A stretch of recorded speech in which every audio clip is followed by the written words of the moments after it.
हाय। तो इस प्लेलिस्ट में हम बात करेंगे इंडिया के उन माइथोलॉजिकल इवेंट्स के बारे में जो समय के साथ साथ कहीं धुंधले से हो गए। तो इसी कड़ी में आज हम एक ऐसी नगरी की कहानी सुनने जा रहे हैं जिसे भगवान श्री कृष्ण ने बसाया था। एक नगरी जो स्वर्णिम युग की प्रतीक थी और अंत में समुद्र में समा गई। यह नगरी थी द्वारका।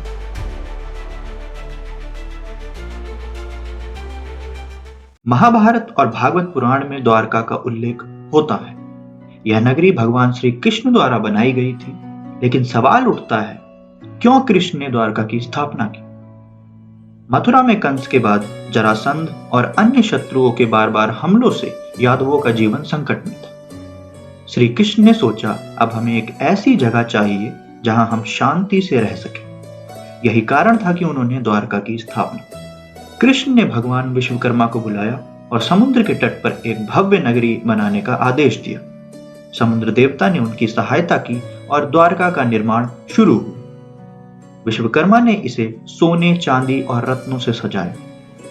द्वारका 7 द्वारों वाली एक विशाल और भव्य नगरी बनी। यह नगरी न केवल भव्य थी, बल्कि यहाँ भगवान कृष्ण का राजसत्ता, प्रशासन और धर्म का भी केंद्र था। द्वारका ने कृष्ण को एक स्थायी राजधानी और गहन राजनीतिक शक्ति दी।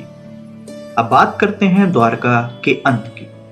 श्री कृष्ण ने द्वारका की स्थापना तो की, लेकिन क्या आपको पता है कि इस नगरी का अंत कैसे हुआ? महाभारत के युद्ध के बाद यादवों के बीच अशांति फैलने लगी। गांधारी ने युद्ध के बाद कृष्ण को श्राप दिया था कि उनका वंश नष्ट होगा। गांधारी, जो कौरवों की मां और धृतराष्ट्र की पत्नी थी, उन्होंने युद्ध के बाद कृष्ण को कड़ा श्राप दिया। उनका कहना था कि तुमने मेरे बेटे और मेरे परिवार का विनाश होने दिया। तुम एक महान योद्धा हो, लेकिन तुमने यह सब होने दिया। गांधारी के गुस्से और दुख में दिए गए इस श्राप के प्रभाव से श्री कृष्ण ने कहा था, तुम्हारा श्राप सत्य है, क्योंकि यह समय का विधान है। और यह श्राप न केवल कृष्ण बल्कि उनके पूरे यादव वंश के लिए नासमझी का कारण बना।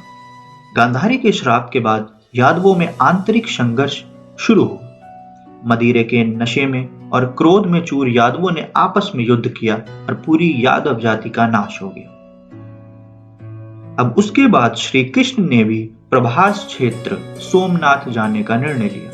यहीं पर एक शिकारी ने भी श्री कृष्ण के पैर में तीर मारा, जिनसे उनके मानव रूप की समाप्ति हुई।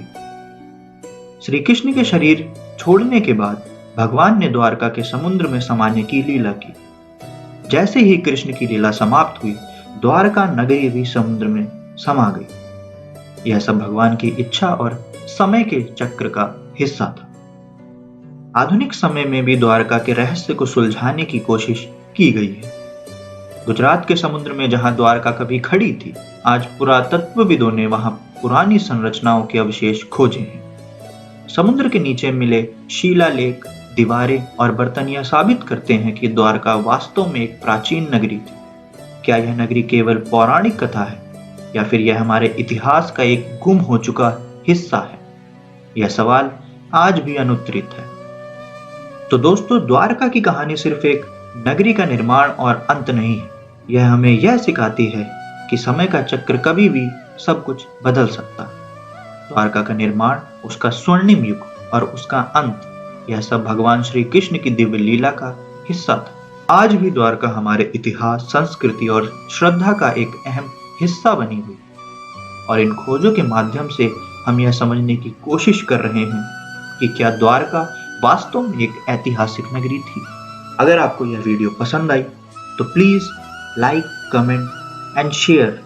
Baki, if you know any of the mythological event which you want to share with us, drop it in our comment box, or you can directly contact us on our email ID. Thank you so much.